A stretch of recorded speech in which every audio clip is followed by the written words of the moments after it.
Hi everyone, I'm Ran Yang, and today I'd like to share a case study on climate change and social marketing. Instead of just talking about personal actions like recycling or using paper straws, I will show why real change needs to include fairness and respect for different cultures. That's the only way social marketing can truly help fight climate change. A lot of climate campaigns tell us to change our habits.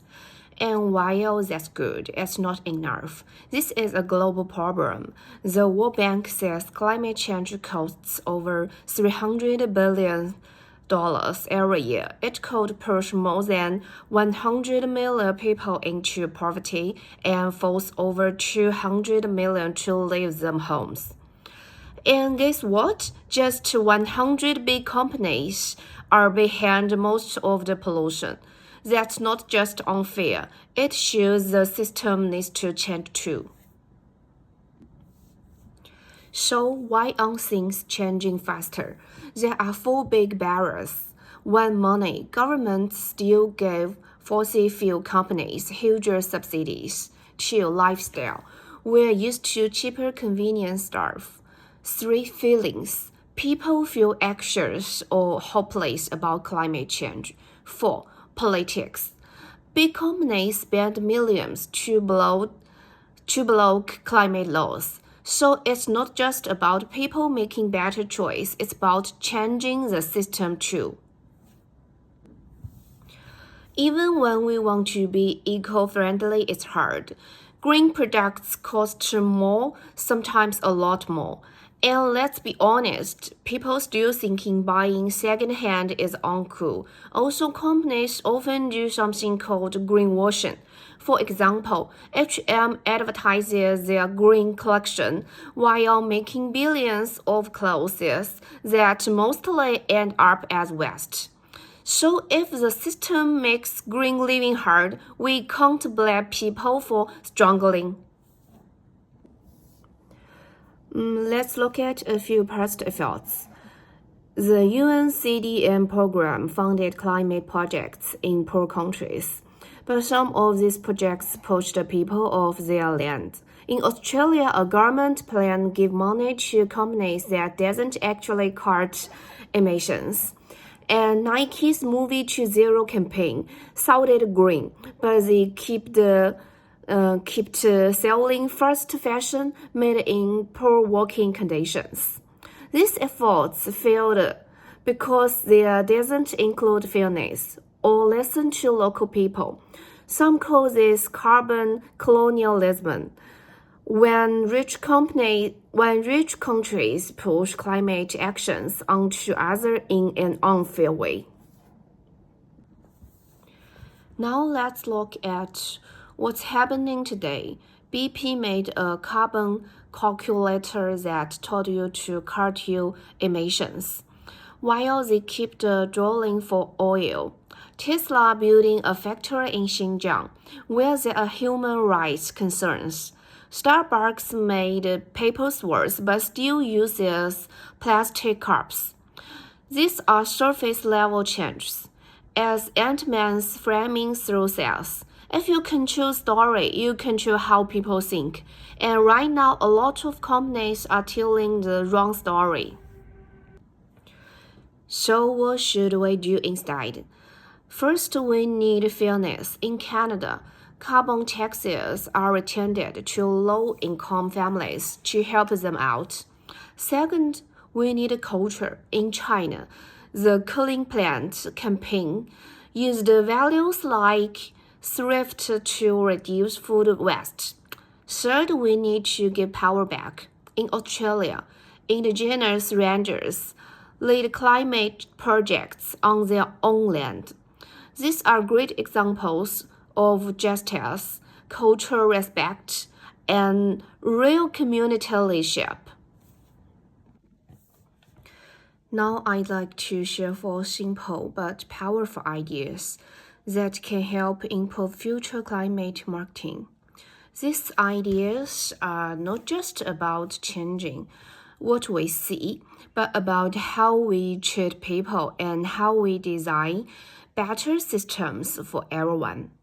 First, we should give real rewards to people and places that are doing a good job in cutting pollution.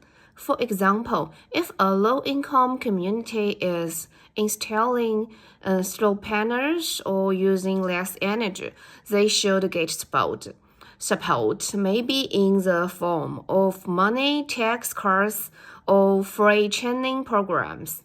This is important because poor communities are often the ones who suffer the most from climate change, but they also have the fewest resources to act. If we reward them fairly, it helps create a level playing field, and it sends the message that climate action is something everyone can do, not just the rich. Second, we need to support local groups and let them take the lead. Too often, big organizations or governments come into communities and tell people what to do without asking what they need or what ideas they really have. But many communities, especially indigenous or rural ones, already have great knowledge about nature and sustainability. They just need funding, training, and a seat at the table. When local people lead, solutions work better because they fit the local culture, environment, and daily life. So, social marketing should listen first and support community-led change, not top-down instructions. Third, we need to speak to people in ways they understand and connect with. That means using local language, stories, and values instead of saying, reduce your carbon footprint. Maybe we say, protect the land your children will living on. Or in some cultures, we can link climate actions to faith. Respect for ancestors or traditional ideas like harmony and balance. When people see that climate action matches their values, they are more likely to care and act. This is called cultural framing, and it helps make global problems feel personal and real. And finally, we need to make companies tell the truth, not just about the environment, but also about people. A company should not be allowed to say we are carbon neutral while paying workers unfairly or annoying poor nearby souls.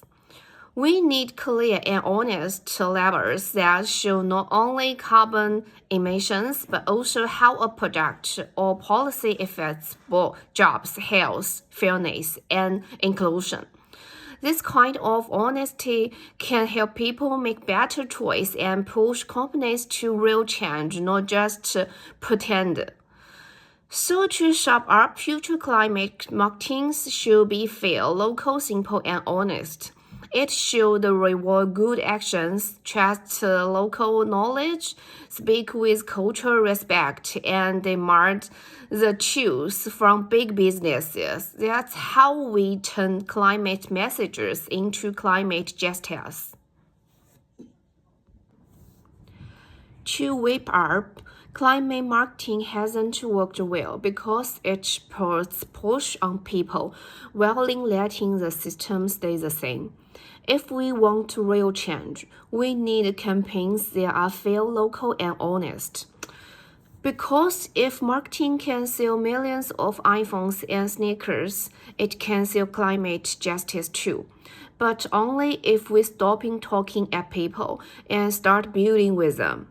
Thank you.